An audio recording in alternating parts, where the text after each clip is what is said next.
Hello kabayan, magandang araw at magandang gabi din po. So, ang gagawin pala natin ngayon, Volvo yung kabayan, SUV. Yan. So, yung fender na yan, aluminum yan siya. Yung bumper repair, so walang problema yung bumper na yan kabayan kasi lilihain lang natin yan. So, walang kuan yan siya, walang punit.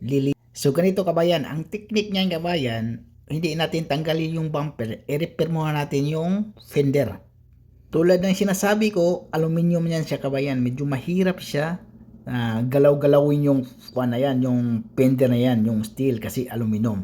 So, ganito kabayan. Yan, so tinira natin, palo-palo lang tayo para yung disalign niya, ma-align natin. Tapos yung labas, ipapasok natin yan konti. So, para hindi siya bubukol din. Importante doon kabayan, yung ma-okay yung alignment. So, yung bumper, okay na yon. So, naglagay na ako ng masilya, ibig sabihin, okay na yung align yan. Yung bumper, kaya tinanggal ko na. Pero hindi pa natin tatanggalin yung lahat ng bumper kabayan. Kasi sisiting natin ulit yan once na matapos na. Para makita natin yung alignment, para pag i-primer yung fender, sigurado na pag magkabit na tayo, yung tapos na pinturahan, walang problema tayo sa pagkabit.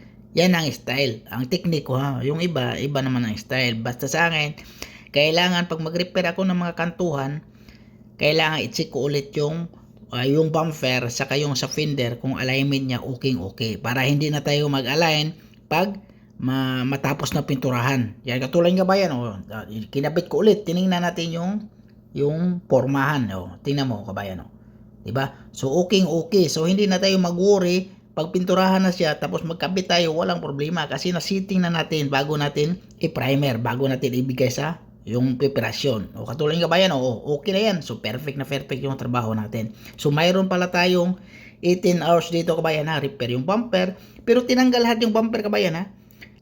Pero tinapos lang natin yan lahat yan kabayan ha.